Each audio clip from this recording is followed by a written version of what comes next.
Mudahan anak yang diakikah ini saudari Mukta Ananda Mukta ini dijadikan anak yang soleh, yang bagus lahir batinnya, bagus rupa dan akhlak.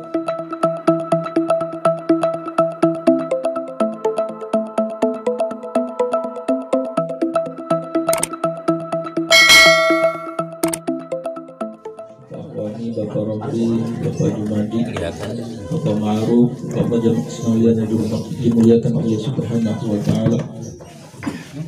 Puji dan syukur mari sama-sama kita panjatkan kehadirat Allah Subhanahu wa Ta'ala yang alhamdulillah berkat nikmatnya, izinnya di kesempatan pagi menjelang siang ini kita sama-sama bisa hadir memenuhi undangan Sahibul Bait, Sahibul Hajat dalam rangka diakikahnya putri beliau. Mudah-mudahan putri yang diakikahkan ini disehatkan lahir batinnya, jasmani rohani, menjadi anak yang soleh. Salawat dan salam mudah-mudahan selalu tercurah kepada Nabi kita Nabi Muhammad SAW,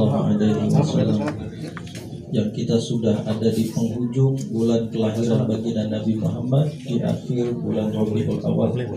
Kendati pun demikian, mudah-mudahan selawat kita sebagai ungkapan terima kasih kita kepada Nabi Muhammad tidak selesainya bulan Rabiul Awal.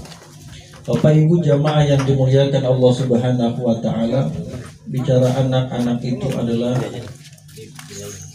perhiasan. Anak itu adalah perhiasan buat orang tua. Makanya biasanya orang tua dari mana-mana kerja capek, kalau udah ngeliat anak biasanya hilang capeknya. Jadi anak udah gede kali ya, beda lagi ngeliatnya. Turun berarti cucu ya yang dilihat itu, hilang biasanya capeknya itu. Itu menunjukkan bahwa anak itu memang posisinya sebagai perhiasan. Kalau sudah jadi perhiasan biasanya enak dilihat, bikin kita yang lihat jadi senang. Yang kedua, bisa jadi anak itu menjadi sumber harapan. Harapan buat orang tua, harapan di dunia, juga harapan di akhirat. Makanya dari sekian banyak anak yang kita punya, ada harapan mudah-mudahan anak itu bisa ngebahagiain kita di dunia. Biasanya begitu orang tua. Ngebahagiain kita, ngangkat derajat kita di dunia. Makanya orang tua itu biasanya ngebela-belain banget kalau udah urusan anak. Kenapa? Karena supaya jadi harapan buat kita. Istilah kata kalau orang tuanya udah jadi kuli bangunan, anak jangan sampai kuli bangunan. Ada harapan. Ya. Jangan sampai. Syukur-syukur jadi mandornya lah begitu. Jadi bosnya. Jadi bosnya. Artinya jauh lebih baik. Pemiliknya. Bapak Ibu jamaah yang dimuliakan, tapi dari status anak sebagai perhiasan, sebagai harapan buat kita orang tua, yang perlu diingat ternyata Allah mengingatkan kepada kita orang-orang beriman. Jadi yang diingatkan itu orang beriman. Apa peringatan Allah buat orang beriman? Ya ayyuhalladzina amanu, wahai orang-orang yang beriman, inna min azwajikum wa auladikum aduwan lakum. Wahai orang-orang yang beriman, sesungguhnya istri kalian, suami kalian atau pasangan kalian, juga anak-anak kalian itu aduwan lakum, adalah musuh buat kalian. Jadi yang diperingatkan itu bukan orang kafir, yang diperingatkan itu bukan orang ahli maksiat, yang diperingatkan itu bukan orang munafik, bukan orang musyrik. Jadi yang diperingatkan itu adalah orang-orang beriman. Maka berarti orang beriman itu jangan terlalu kepedean, berarti anaknya akan jadi orang belum tentu juga. Ternyata Allah peringatkan, inna min azwajika, orang-orang yang beriman kepada Allah, istri, suami kalian atau pasangan kalian bisa jadi musuh buat kalian. Musuh. Makanya banyak kasus istri dibanting sama suami. Bapak ini juga berarti. Update. Jadi musuh berarti buat istri. Kalau sampai suami ngebanting istri ngebanting suami, jadi musuh. Jadi kadang-kadang dalam realita kehidupan kita, kadang-kadang istri bisa jadi musuh buat suami, atau sebaliknya suami bisa jadi musuh buat istri. Ya, kemarin ada yang nanya itu, ada yang konsultasi, ini saya kira-kira emang jodoh saya apa bukan sih? perasaan saya udah solehah banget, kenapa suami saya begitu ya? Begitu gimana begitu? Ya begitu Ustaz. Ya tentu ada banyak jalan buat kita umat Nabi Muhammad, buat kita hamba Allah bisa mendapatkan surga. Ada yang mendapatkan surga memang lewat jalur yang enak. Ada orang yang mendapat surga memang harus bercapek-capek, berlelah-lelah juga. Di antaranya bisa jadi dipasangkan dengan yang barangkali amat sangat menguji kesabaran. Barangkali disitulah ujian Allah Subhanahu wa Ta'ala, supaya nanti dia bisa lulus menjadi orang-orang yang baik, orang-orang yang solehah, mendapat surganya di Allah Subhanahu wa Ta'ala. Yang kedua bisa jadi wa auladikum aduwan, anak bisa jadi musuh. Makanya kalau kita melihat TV banyak orang tua dibagel sama anaknya, ada bapak dibacok, bahkan dimutilasi, dipendam, disipiteng, luar biasa. Ada itu berarti begitu. Karena berarti anak itu sudah jadi musuh buat orang tua. Maka ini kita jadi peringatan besar, Pak. Ayo orang-orang yang beriman, pasangan kalian bisa jadi musuh buat kalian. Anak-anak kalian bisa jadi musuh buat kalian. Kita diperingatkan orang-orang yang beriman. Orang yang beriman saja diperingatin, apalagi yang nggak beriman. Bisa jadi musuh dunia dan akhirat. Maka harapan kita orang tuanya, kita bisa berdoa. Ya Allah, jadikan anak-anak kami, keturunan kami zuriatan thayyibatan. Atau qurrata a'yun. Rabbana hab lana min azwajina wa dzurriyyatina qurrata a'yun. Ya Allah, jadikan keturunan kami qurrata a'yun waj'alna lil muttaqina imama. Dan jadikan kami, keturunan kami, anak-anak kami menjadi pemimpin buat orang-orang yang bertakwa. Itu biasanya doa kita.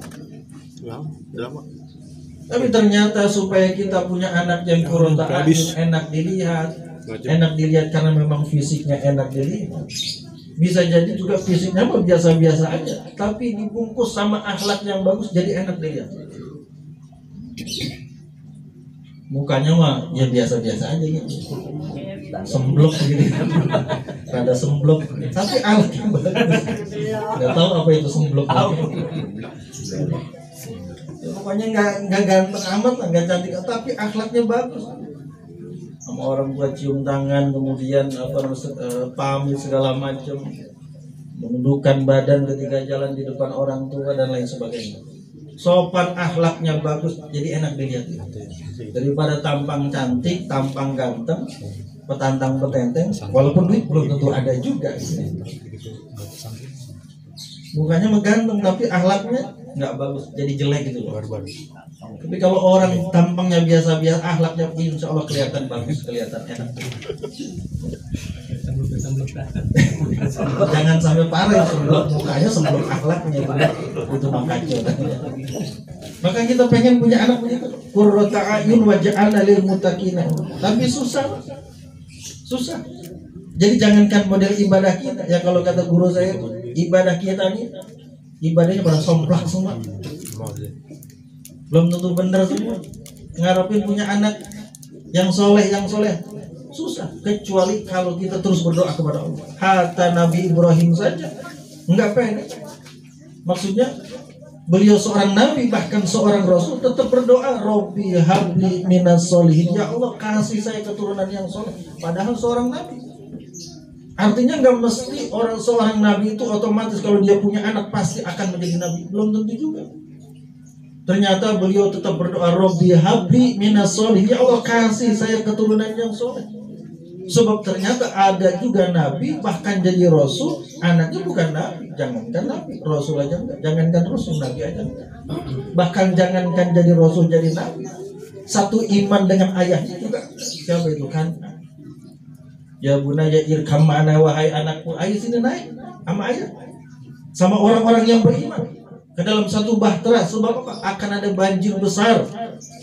Apa kata anak itu? Sa'awi ila jabalin yaksimuni minal ma'. Kalau hari ini ada banjir, wahai ayahku, wahai Nuh, ya, saya akan naik ke atas gunung, ke atas bukit yang bisa menyelamatkan. Banjir itu datang, akhirnya mati itu kan. Wa kana minal mughrakin. Kan'an tenggelam, kelelep sama orang-orang yang kelelep sama orang-orang kafir. Kenapa? Karena tidak ikut, tidak percaya, tidak yakin dengan ajaran bapaknya Nabi Nuh alaihissalam. Itu Nabi, apalagi model kita. Makanya teruslah kita berdoa, Rabbana hab lana min azwajina rabbi habli minas dan seterusnya dan seterusnya. Doain anak-anak. Maka kata Profesor Quraisy Habib Quraisy itu ada dua faktor yang bisa mempengaruhi anak. Yang pertama faktor keturunan. Ini faktor keturunan bisa jadi kuat, tapi nanti bisa ditutup dengan faktor yang kedua. Faktor pertama faktor keturunan. Yang kedua faktor pendidikan. Ini kata beliau dua faktor yang bisa mempengaruhi baik tidaknya seorang anak kita. Yang pertama faktor keturunan. Ini yang bisa dikatakan 90%. Faktor lahir batin seorang ayah pasti bakal diturunin sama anak.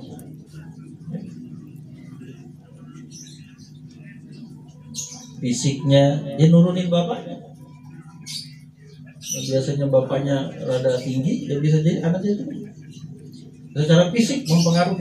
Makanya kata Nabi, al-irku dassasu, genetik atau keturunan itu berpengaruh. Makanya Nabi mewanti-wanti seorang laki-laki itu nanti kalau nikah maka pastikan mencari istri yang bukan sembarangan. Kenapa? Karena saya sering kali mengibaratkan seperti kita naruh duit, maka taruhlah di bank yang sehat. Jangan ditaruh bank yang bermasalah, duit kita bisa hilang. Maka sama dengan kita ini akan naruh, mohon maaf, sperma kita, maka taruhlah di tempat yang terbaik yang sekiranya bisa dijaga lahir dan batin. Makanya ketika sahabat Nabi ada yang belum nikah itu tanya Nabi itu, kenapa kamu belum nikah? Wahai Nabi, kalau gitu saya perintahkan kamu untuk segera menikah. Tapi pesan Nabi itu, tapi jangan kau nikahi 4 macam tipe perempuan. Salah satunya beliau mengingatkan jangan menikah sama perempuan yang azzarqa, perempuan yang mohon maaf bermata biru. Ternyata Nabi melarang kita ini nikah sama perempuan yang matanya biru. Bule. Ada nggak orang rawanin kali mau bule? Ya lah. Kalau udah jodoh mau diapain? Biru matanya Pak. Wallahu alam kenapa Nabi melarang, itu ada di dalam kitab Qurratul Uyun. Nabi melarang jangan kau nikahi perempuan yang matanya biru. Mata biru karena keturunan orang Eropa, orang Barat. Bukan biru pengep, bukan. Biru pengep karena kejedot apa ya. Dilarang. Mungkin karena bisa jadi gennya berbeda, adatnya berbeda, khawatir merusak, khawatir. Di dalam kitab itu nggak terlalu spesifik dijelaskan. Yang penting beliau berpesan jangan nikahi perempuan yang beliau mengistilahkan dengan bahasa apa gitu. Yang jelas azzarqa dalam tafsirnya dengan perempuan yang bermata. Ya. Bapak Ibu jamaah yang dimuliakan Allah Subhanahu. Ini artinya gen itu, keturunan itu mempengaruhi. Kalau bapaknya punya punya kebiasaan yang nggak bagus, gen juga suka nurun itu. Ya. Bapaknya punya kebiasaan yang bagus, insya Allah nurun. Fisiknya nurun. Jadi lahir batin yang ada pada orang tua pasti akan nurun ke anak. Maka ada ungkapan ma fil aba fil abna. Apa yang ada pada orang tua itu pasti akan ada pada anak. Yang kedua faktor apa? Faktor pendidikan kata beliau. Ini faktor pendidikan juga mempengaruhi. Bolehlah orang tua barangkali dengan kekurangannya punya kebiasaan yang jelek. Anaknya sudah bisa menilai karena dia punya pendidikan. Maka jeleknya kebiasaan orang tua itu bisa di-cut, bisa dihapus dengan pendidikan yang dimiliki oleh seorang anak. Ya. Maka kata beliau pendidikan juga amat sangat penting. Itulah sebabnya ya barangkali ya banyak orang tua di atas bapak-bapak lah. Saya yakin banyak yang kaki dijadiin kepala, kepala dijadiin kaki, nyari duit buat pendidikan anak-anaknya. Supaya apa tadi? Anaknya biar jadi orang yang jauh lebih baik daripada kita orang tua. Bapak Ibu jamaah yang dimuliakan Allah Subhanahu wa taala, karena itu mudah-mudahan anak yang diakikah ini saudari Mukta, Ananda Mukta ini dijadikan anak yang soleh, yang bagus lahir batinnya, bagus rupa dan akhlaknya, dan mudah-mudahan sukses selamat dunia dan akhirat. Begitu juga dengan anak-anak kita. Jadi sekalipun anak-anak kita sudah besar, sudah dewasa, sudah baik, hatta sudah menikah sekalipun, maka teruslah doain anak-anak kita. Sekarang barangkali lagi enak, belum tentu besok, belum tentu tahun depan, maka terus di backup bahasanya, dijagain dengan apa? Doa orang tua. Karena kata Nabi, doa walid liwalidihi kadu'ail anbiya lisa'il ummatihi. Doa bapak, doa emak, doa orang tua untuk anak-anaknya seperti doa Nabi buat umat-umatnya, mustajab. Maka kita yang masih jadi orang, yang masih jadi anak atau masih punya orang tua, minta doa sama orang tua. Kita yang sekarang sudah punya anak, terus doain anak-anak kita biar mereka selamat dunia dan akhirat. Apalagi zaman sekarang, zaman nanti anak-anak kita. Maka Nabi mengatakan, adibu auladakum fa innahum khuliqu fi zamanin ghairi zamanikum.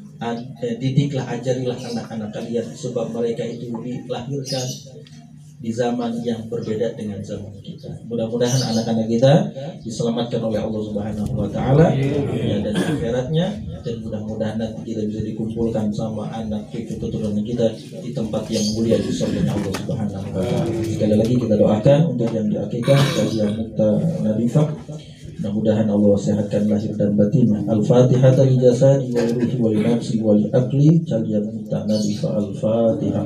A'udzu billahi minasyaitonir rajim. Bismillahirrahmanirrahim. Alhamdulillahi rabbil alamin arrahmanir rahim maliki yaumiddin. Iyyaka na'budu wa iyyaka nasta'in. Ihdinas siratal mustaqim. Shiratal ladzina an'amta 'alaihim ghairil maghdubi 'alaihim waladdallin. Demikian, mohon maaf atas segala kekurangan. Assalamualaikum warahmatullahi wabarakatuh. Waalaikumsalam. Lupa like, komen, dan subscribe ya. Sampai jumpa. Bye. Dadah. Dadah.